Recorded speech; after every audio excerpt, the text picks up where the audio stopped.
Now, Mental Health 101 is created to empower our mental health awareness. And today I have my special guests. They are the founders behind the Digital Dojo, no other than Miss Colleen and Mr. Dana. Hello. Welcome back. Oh, Really so good to happy to be see back. you. Thanks for having us again, Daniel. Yes, welcome back. Welcome back. And thank you so much for being part on mental health awareness. And for sure, let's talk about mental health. Yeah, it's a beautiful thing to be focusing on. We're so Yeah, grateful to be here. a fantastic topic that we cannot talk enough about. Yeah. And before that, I want to give you an applause for being my guest on mental health. How do we move mental health awareness from performative social media campaigns to tangible cultural change? Yeah, that Great is a question. that is a Awesome question. fabulous question. Um, I think that's a you answer. Uh, well, one of the ways that we promote very consistently, Daniel, the value of mental health awareness is by trying to create a real link between the idea of mental health and the awareness of it as being important and the practical use and value of that. And Colleen and I, in our work separately and together, encourage people to tackle their mental health awareness kind of from one very simple aspect. And we encourage people to take time to focus on how they feel. It's very, very important for us to understand how we are feeling. And not just because, we are wanting to be rah about the idea that emotions are important, but the practical application of that is that when you focus on you feel, this magical thing happens. And it's called you understand how you feel. Okay. And when we understand how we feel, we can remain much more well resourced in our daily lives and in our interactions with people to have an opportunity to respond to life as opposed to react, and to meet life with the best sides of ourselves as compared to the sides of us that are driven by fear, overwhelm, and anxiety and stress. So focusing on how you feel is, I think, one of the most important aspects of mental health and mental health awareness, because you cannot make good decisions when you are missing information. And when you recognize that your emotional content is very, very valuable information for you that will help you make decisions throughout your day in very practical ways, then you can realize how important it is to know how you feel about things and to pay attention to how you feel about things, because that will put you in the best position to speak as authentically as you are able to.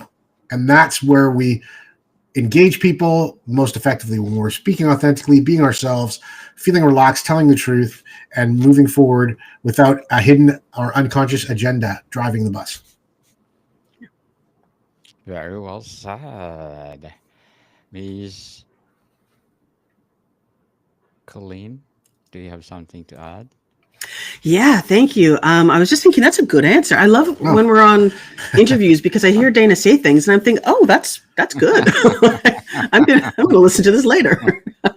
Me too. I think what I would add is one of the things that I get more and more excited about is helping people take the idea of shame away from mental health. So many, I know it's so much more mainstream now that people take care of their mental health. It's, to a lot of people, it's just a given. But even with the people where it's a given, there are those topics, or that one topic where, oh, but this one I'm ashamed of. This one is embarrassing. This one's stupid. This one's my fault. And when we can realize that there is no shame that's attached to mental health, it's just similarly to if you got hit by a baseball and you got a bruise or broke your arm, there is no shame to that. It's not, oh, my arm didn't try hard enough, it's my arm's fault. In a similar way, as soon as we take that shame away, then it starts to be something that we can get excited about. If you compare the digital dojo to a mental health where you can relate. Hmm. I'm going to say start with you again. I need a little time more to percolate. Sure.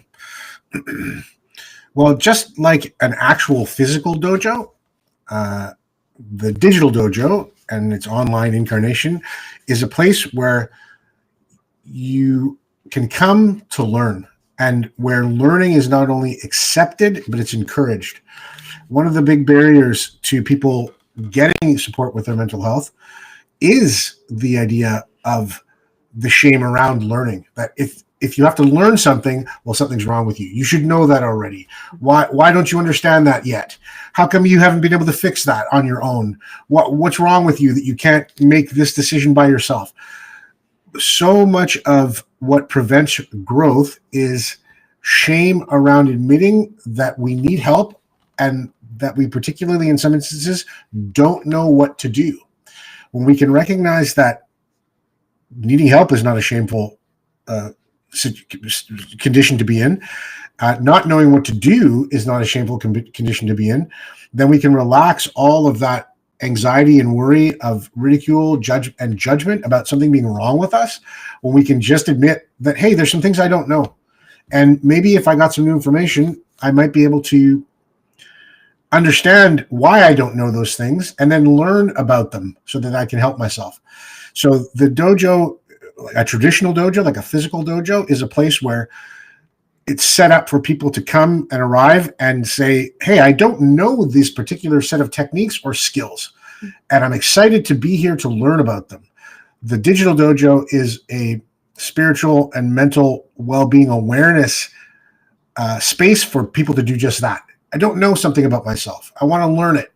And not only are they not shamed for that, we applaud them and we support and motivate them and encourage them to start that journey and stay on that journey for as long as it feels productive to them. And I would add as well, because I agree all of that. I would add as well that you're closer than you think. You are doing better than you think you're doing. Almost everybody that we speak to, whether it's in a class or whether it's in when we're working with a group or presenting, people will come up and say, oh, that one little change that you suggested, I didn't realize I am way more capable of this, and I'm doing way better than I thought it was. I thought it was this big hard trek to get to the top of the mountain, and I've actually done 99% of the climb. I just have to do that last little step. Congratulations for putting up the digital dojo for everyone. Hoping for more and more success. Thank you.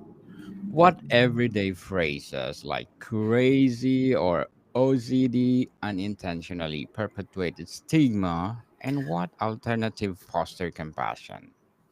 Oh, Beautiful. So great, Daniel. Mm-hmm. I'm doing better when I have time to think today. Usually I'm super fast, but today I feel like I'm talking a lot, but if it's of use, I will happily continue. I always love hearing what you have to say, Cole.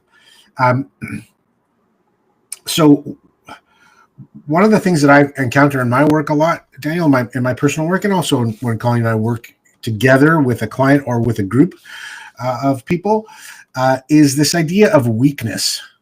People really, have a tough time, and I think unfortunately they've had it hammered into their heads, almost regardless of cultural background or religious creed or belief, that not knowing how to do something, asking for help, is a sign of weakness, and weakness is shameful.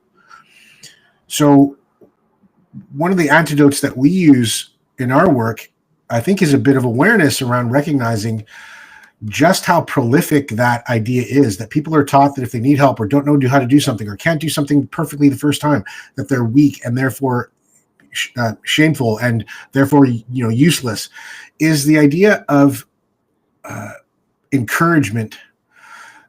The amount of times I encounter, and Colin and I encounter in our work, just how discouraged people are in general about their self-worth, about their abilities, about their capacity, about the value of their own assessment and judgment. it's incredible to realize just how little encouragement most people have ever genuinely received. So we set up the Digital Dojo as a place for people to come and find encouragement in the direction of their most valued aspirations, dreams, and desires. And the idea of encouragement that we work with is the idea of reminding people that their courage is always available to them. And when we encourage them, what we're inspiring them hopefully to do and motivating to do is enter into their own courage. What does that mean? Enter into the power of their own heart and to feel the kind of energy and inspiration that comes from connecting to how they actually feel about things, not how they were taught to feel, not how they think they should feel, but how they actually feel in the moment of every interaction that they're in. And that's a way to give people a practical understanding of what entering into your courage actually means and how it's important on a daily basis, and kind of reinforces the idea of how important it is to pay attention to how you feel. Indeed. How do you feel right now? It's very important. And why do societies invest more in emergency mental health care than preventative community support? Miss Beautiful Amy? question. Yeah. Um, I think it's I mean, I could give you a very long sociological answer, but the short version because mental health is so poorly understood for so long, um, even things like PTSD, it's such a relatively recent term. And before that, people who had gone to a war, had something happen, they were said to have shell shock. So it was this thing that was, you were shocked by the shells, but it's certainly, at some point in time, you'll get over it, right? You will get over it. So mental health stayed in the background as, okay, when it hits a point where you're in danger of hurting yourself or others, we'll deal with it. But up until then, gosh, we just hope you get over it. And more now, I think that that medical groups as well as insurance companies are seeing the benefits of when your mental health improves, your emotional health improves, your physical health improves. They're really starting to see that connection. My background is as a traditional Chinese medicine practitioner. So the way I was taught, if you have liver qi stagnation, then you could have stress that causes physical symptoms. You could have physical symptoms that cause your meridians to be jammed. The meridians jammed could cause physical symptoms and stress. You can go in any of those ways. But when you are, I think, honestly, I think people are learning now it saves money if you take care of mental health early. True. Save money indeed. What does holding space for someone in distress look like practically? For practitioners or for average people? In general, In yes. general, yeah. I want to be overly simple and say, just accept, just listen and accept. So many of us are taught to try to fix the problem, let them know where they're wrong, let them know where they can be more hopeful, let them know what they did differently, that, if you do this differently next time, it won't bother you as much. And so many times we just all need to be listened to and accepted for where we are. Yes, indeed. And how can we support others' mental health without sacrificing our own? Good. That's awesome. That's a great one. You or me? You. So many times I think that we are taught that we are lucky. I'm going to divert slightly. My apologies. We are lucky to have friends and to have clients from who are just everything. They're from every place. They speak every language. We interact with people with all sorts of different religions and beliefs, and it's a beautiful thing. And one of the things I love from our Buddhist friends is this idea that right action we tend to think that, for instance, in Buddhism, I remember listening to a wonderful talk given by a Buddhist monk once, where he said, "Oh, we are taught to believe that that our job to end suffering goes in one direction. So I can end someone else's suffering, and if I have to cause my own, there you go. And then I get so tired by that I end my own suffering, and I'm sorry if it causes yours." But really, true right action is when I am ending suffering for myself and the other person, or at the very least, not causing it for myself or the other person. And I think as long as we keep that in mind, that we are allowed to include ourselves in that it's because then the other person doesn't feel bad either. They feel like they can talk to us again if they don't leave and we're, flat out on the floor, exhausted after talking them through something. It allows for things to be addressed more consistently. Very well said, Miss Dana. Very well said. Beautifully articulated. Is constant mental health discourse online helping or harming? When does awareness become overwhelmed? Oh, I kind of have an answer for that too, but do you have an answer? Go. I'm enjoying listening to you talk. Very much.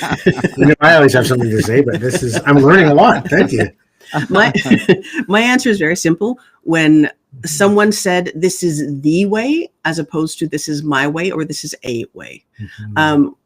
When we see something online that says, here's a way to help your mental health, try it on, see how it treats you. If it doesn't treat you well, that's okay. It's not your thing. Great.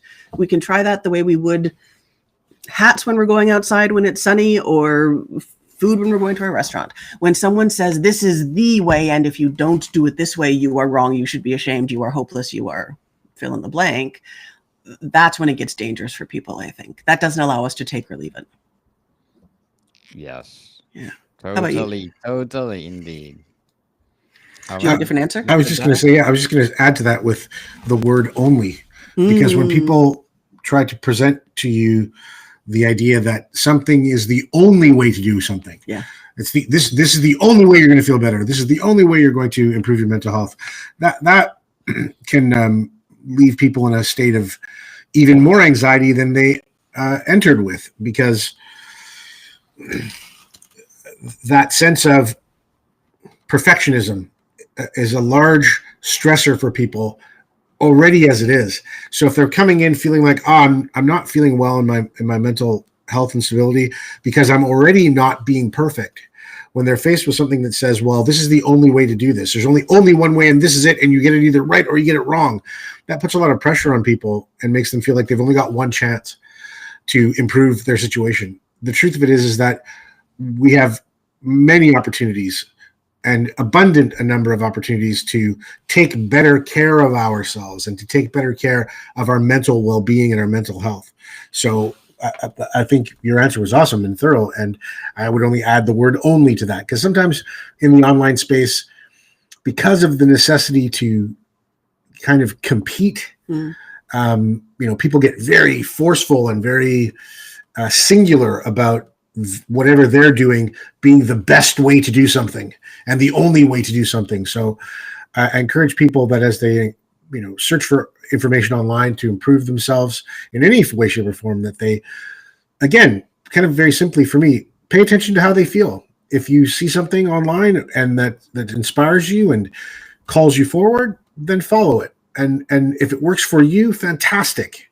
And at the end of the day, that's always each individual's decision to make, right? But if you know how you feel, then you do a better job of that. You do a better job of taking care of how you're feeling from moment to moment, and don't just follow things blindly. You actually move because those things are inspiring you.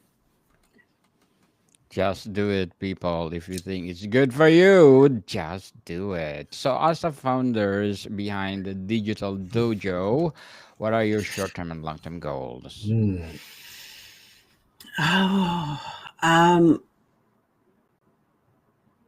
My short and long-term goals in one way are the same.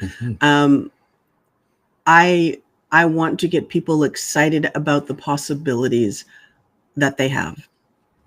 And so I joke, and we say on places on the website, changing the world one person at a time. when somebody gets excited about the possibilities rather than feeling trapped by what's going on right now, then everything else becomes easier at that point. And whether or not they're ever talking to us again, their life then has more potential. They can go places more quickly, more easily, with more grace. They allow themselves to heal. And people have changed things in extraordinary ways. And we've been privileged to watch that physically and emotionally, mentally.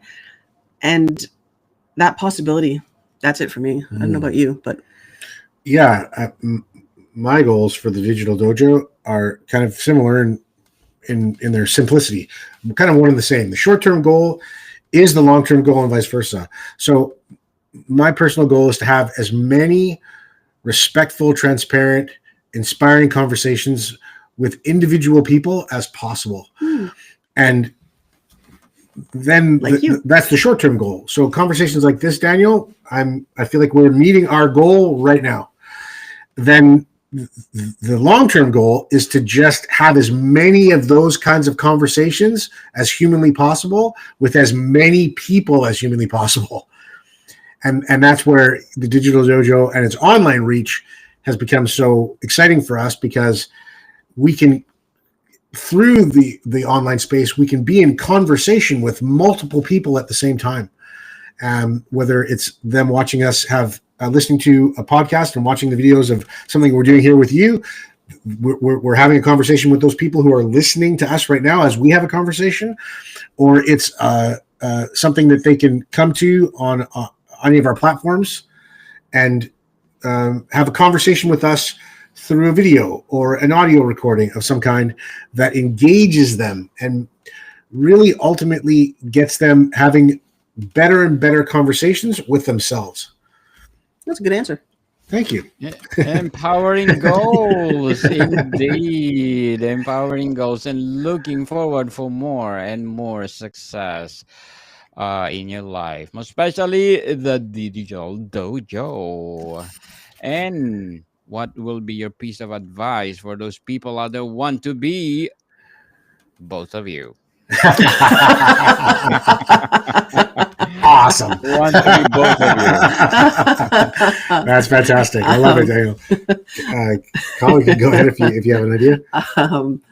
I would say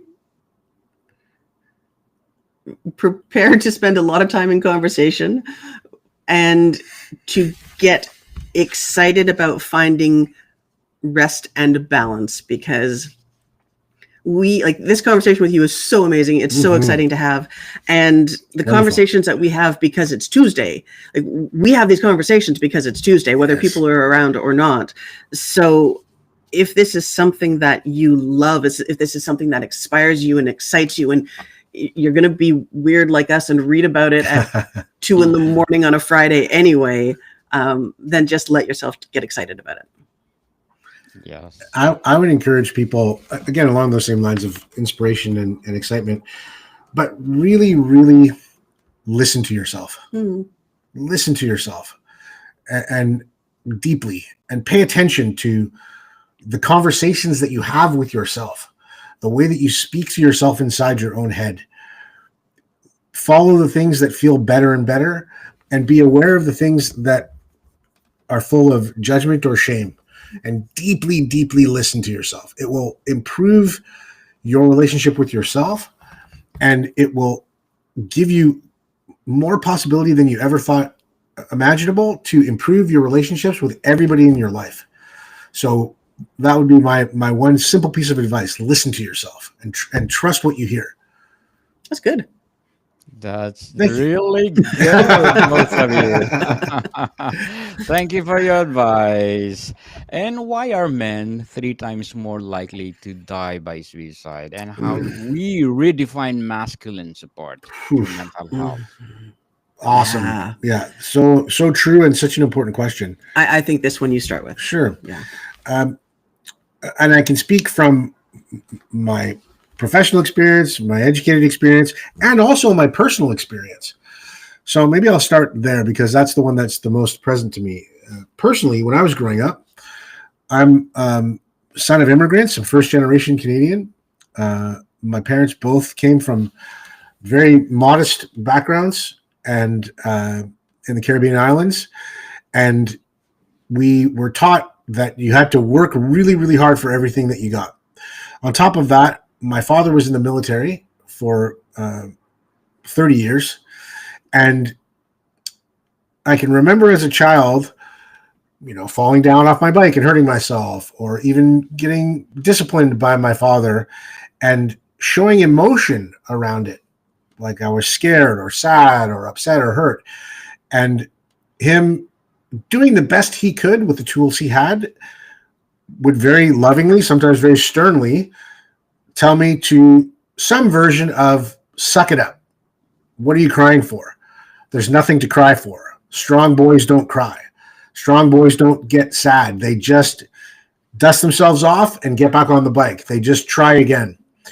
And while now in my life, I can recognize the love that he was trying to share with me in terms of the value of not giving up, of being tough, about being strong, I also realize, especially through the work that we do, just how damaging that information was as well, because it gave no space for me as a young boy. And, young boys are just men who have grown up, or men are just young boys who have grown up to express their feelings. And when we put powerful contents like our emotions under so much pressure and restrict them and hold them back, at some point that pressure is going to explode. And the ultimate explosion, unfortunately, is in the statistical likelihood and reality of men feeling so shut down, disconnected, and trapped that they feel like taking their own lives is the only way out. Miss Colleen? Yeah, I was thinking of when Dana was talking about that and about his dad. And he softened a little as he got older. He didn't soften a lot. And the first time something happened, and I was backing into the driveway, and I never have issues with cars. I schmucked his car into the corner of the garage, and I broke the taillight. It was a boat of a car, and I went inside and I started to cry. And he looked at me and he said, "Why are you crying?" And I said, "Because I broke your taillight and I feel bad." And he said, "There's no crying in the military." And I said, "I'm not in the military." And he just stared at me and turned around and walked out of the room. He didn't know how to handle that. And part of the reason that I felt free to stand there and cry for another 10 minutes is because I was never taught that crying was weak. And the more of this work that we do, the more I learn how much strength there is in giving yourself that freedom to have emotions. And so the more men are allowed to see their emotions as this incredibly powerful tool to listen to and to use to grow, as opposed to being ashamed of, I'm excited. Beautifully articulated, both of you. Totally empowering. But before we wrap up our discussion for today, I'm inviting you to please do listen to one of my audiobooks, people. My audiobooks, because my book 101 review volume 3 suggestion is available on Audible. And of course, my book 101 review volume 2 selected, and my book 101 review volume 1 highly recommended. And of course, my self-help books, Thread of Existence, Weaving the Tapestry of Life. Life is too short, a journey of discovery and fulfillment and joy. Stand tall, stand together, breaking the chains of bullying. And of course, my climate change book, Earth Fever, Unraveling Climate and Our Race to Restore Balance. Available on Audible and one of the bestsellers. So please do grab them and listen to them. It is one of a kind. So, what's widely accepted awareness practice we should stop doing, Miss Colleen and Mr. Dana? I'm still excited about those books. Me too. We have a new reading list, Daniel. Thank you. We're going to tackle those books too, man. So sorry. Now I'm trying to be back. One widely accepted practice we should stop doing, allowing ourselves to use certain words as if they are useful. I am ashamed. You should be ashamed. I am broken. you are broken, there's no way. Just allow ourselves every time we hear that to gently let go of it. But whenever you see anything online with self-help where they say, well, here's why so-and-so is broken, here's where you should be ashamed, and if you fix this, then you'll finally be good enough. That's when you just go, bless, so appreciate you, no thank you, have a nice day. Awesome. That's a great answer. Yeah, wonderful. I would say that I want to switch up some language for people and get them away from the idea that they're only going to have any value or worth if they're perfect. So to me, the practice of perfectionism, the pursuit of perfectionism is very, very damaging. What I'd like to see that become instead is the pursuit of progress. Just be a little bit better every day. Just do a little bit more every day in terms of anything that you feel is valuable for you to put into the world. If we can make progress consistently, then we will build proficiency in that area, and we will get more confident about what it is that we have to offer, because we'll know the value of it, and we won't just be relying upon other people's estimation of our value to find a place of worth and a place to contribute in the world. So I would say the practice of perfectionism and its pursuit would be the one thing I would like to see people stop beating themselves down with. Nice. Miss Colleen Robinson and Mr. Dana Pemberton, thank you so much for sharing your knowledge and wisdom to the world. So can you please invite our listeners to support your advocacy, your activities, or your projects that you're doing right now? Yeah, we've got some exciting things going and some exciting things coming up. Starting in September, we're going to be doing a class on happiness, which I'm just so excited about. And right now you can do a mindset reset for free. And then we've got a Money Matters course coming up on there pretty soon, and Why Wait course. So there's a ton of stuff on there.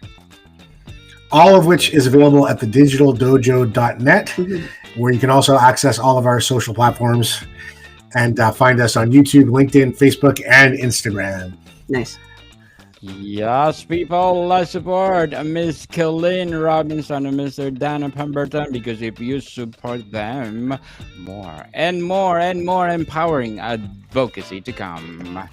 So, Miss Colleen and Mr. Dana, thank you so much for your time. Thank you. Thank you. Daniel. Can't believe the time went so fast. So fun to be here with you, as always. Thanks for having us. You are most welcome to come back anytime. Love to. Anytime you'll have us. Yes, indeed. More to come, people. See you soon. See you soon.